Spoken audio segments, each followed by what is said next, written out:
Who don't like gifts? I'm gonna use the old-fashioned scissors. It's the ladies one.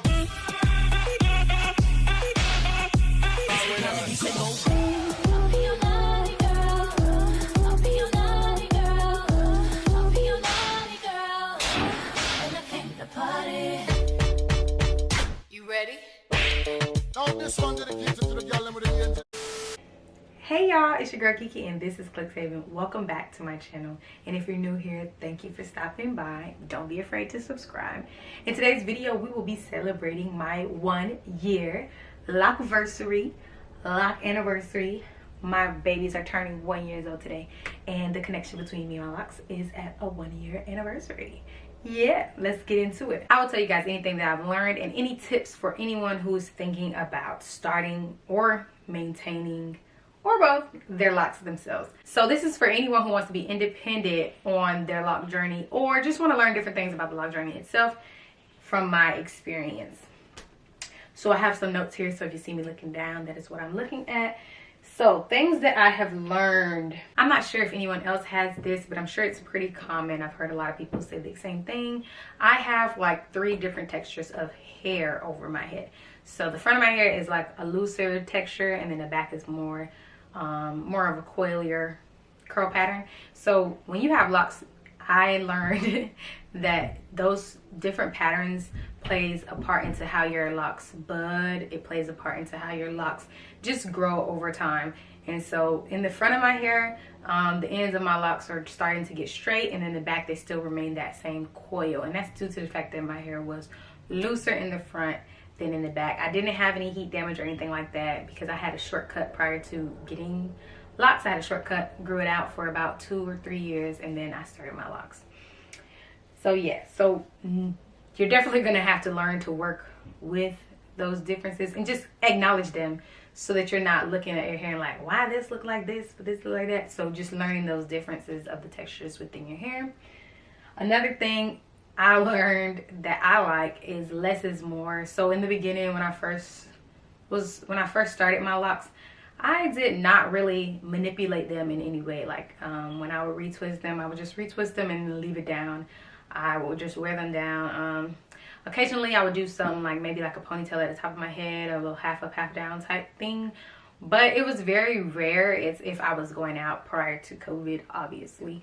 But yeah, so I really didn't do a lot of manipulating or harsh styles that were pulling on my hair because of those textures. And then everyone has weaker spots in their hair, and mine is like I have a lock here, and then my corners, they're thinner than the rest. But it's not in a bad way, and they don't give me the thought that they eventually may pop out, you know, pop off. So just remember, less is more when it comes to styling your hair. You don't want to pull on your hair a lot. You want to give your hair the opportunity to flourish on its own and do its own thing. And something I learned about my hair is, for some reason, oils, or I haven't found an oil that my hair likes. I used, if you watch my retwist video, if not, I will pin it here at the top. If you watch my retwist video, you see that I use 2 things, and that is aloe vera juice and aloe vera gel. Those 2 things work fine with my hair. It adds moisture where I need it, and my hair is not so dry. But anytime I try to add oils, and I'm not sure if it's the aloe vera that's just not working with those oils, but any oil that I've tried to add so far has just left my hair flaky, like, and I do not like that. I hate flaky, look like dandruff, but it's just like it's not dry. It's the combination of the 2 products that are not liking each other, and it gives that flakiness, and I don't like it. So for right now, my hair don't like oils. I just spray it with aloe vera juice. So when I first retwist, I don't really wet my hair within like the first 2 weeks, and then after that I'll start spraying my roots with the aloe vera juice, and also my ends as well.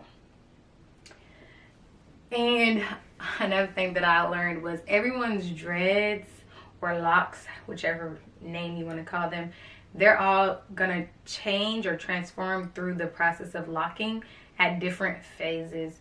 And so just know that everybody's hair is different. And like I said before, different textures of your hair, if you have multiple textures in your hair, those will also be doing 2 different things. So don't be discouraged by seeing those things, because it's just hair and it's at a different texture. So that's probably why one may be locking faster than the other. Like I have a friend, his hair was budding at the ends, vice mine buds from the top and then down. But then I have like one in the back. I don't know if you can see it, but it started doing something funky down here. But trust the process. This is what it is. Washing your locks is key. I don't know where anyone gets the idea of dirty locks grow faster or dirty locks are better. I mean, if that's your preference, that's your preference. But I just feel like washing your hair is key, because you want to get rid of all that product that you may have been using. Oils, if you use them, you don't want them to just sit on your hair and then your dreads will contain them, and then it may end up stinking or whatever the case may be. On the topic of washing, let me know if y'all want to see a wash day video, because I got y'all. But when you wash your locks, ensure that you are drying them. You don't want moldy locks.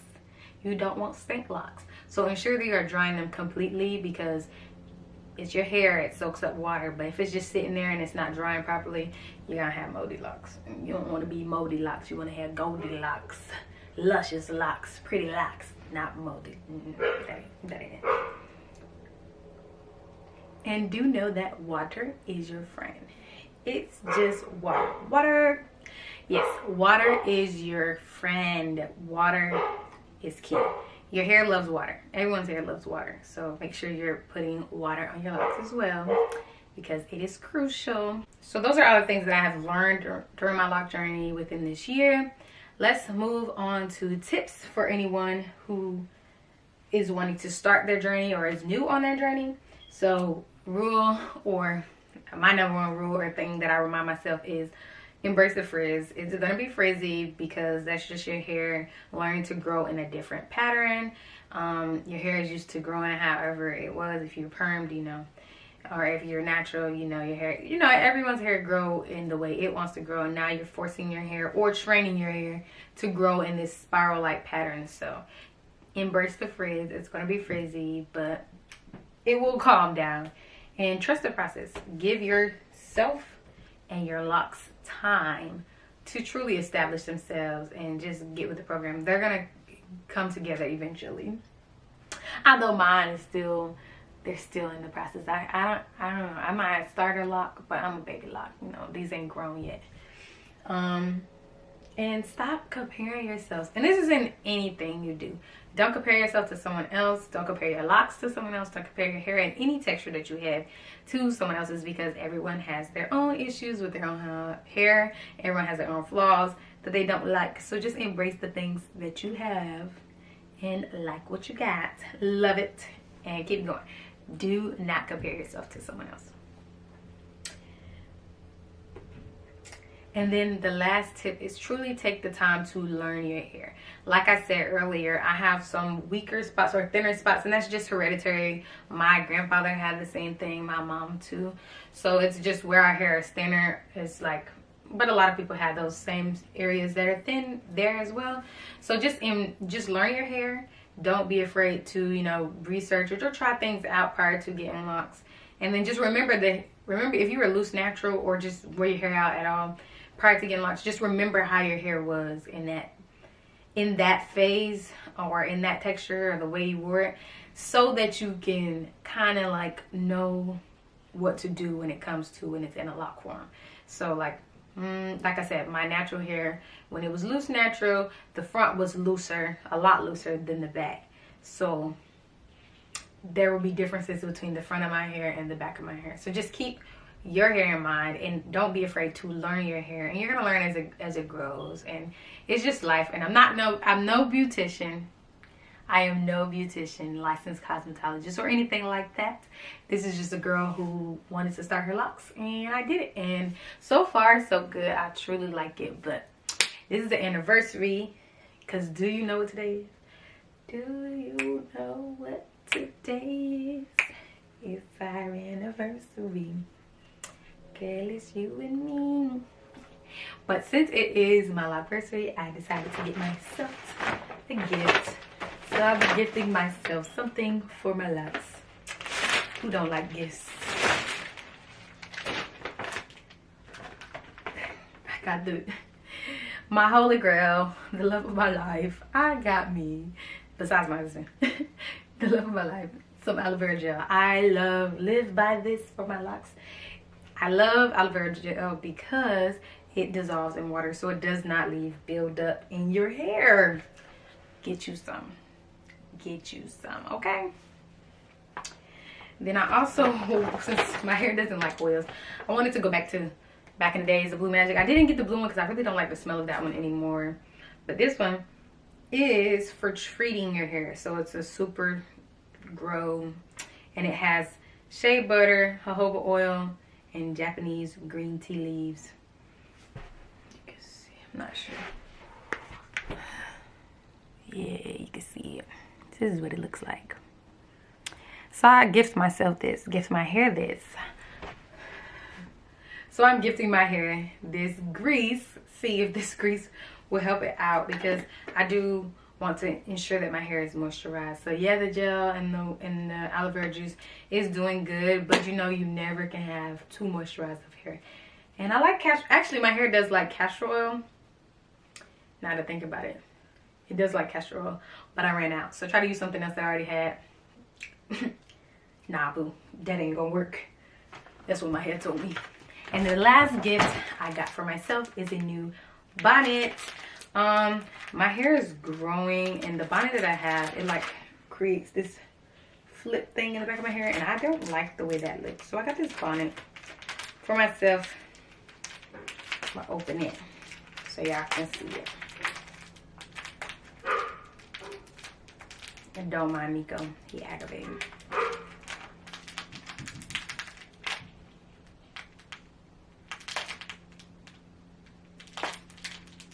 Nico is my dog, by the way.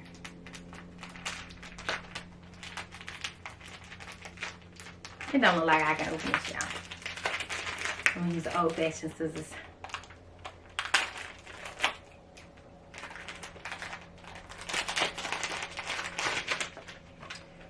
So it's a stay on satin scarf, and it has ties, and you see it has length. So because my hair is growing, I want to give it the allotted room that it needs. And I like this. I had another one that I tried. Let me tell you, that thing was so tight it could not go on my big head, and my head ain't even that big. But so I got this one, and I got it from my local Walmart. Just put it on your head, and then you tie it at the bottom. I thought this was a good gift to my locks since they turned 1. You know, you gift your kids, you gift their nieces, your nephews, their cousins, your sisters, your mama, your brothers, yourself, something for your birthday. So treat your hair the same way. Give your hair gifts. Buy stuff for your hair. It's like another way of buying stuff for yourself, but it's not for me, it's for my hair. And without further ado, it is my hair's birthday, so we will be singing happy birthday.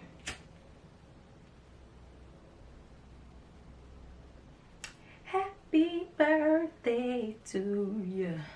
You've been luscious and lucky. Happy birthday. It's our anniversary. You girl is goofy. This is not a cupcake. This is a muffin. I love blueberry muffins. But yeah, that's it for today's video. It is short, simple, and straight to the point. I gave you things that I learned during this year, and I also gave you some tips if you're deciding to start your lock journey. Keep up with the kid and follow me on Instagram at Keandra_. And don't forget to like, comment, and subscribe. Write down below if you have any ideas that you want to see on my channel. And yeah.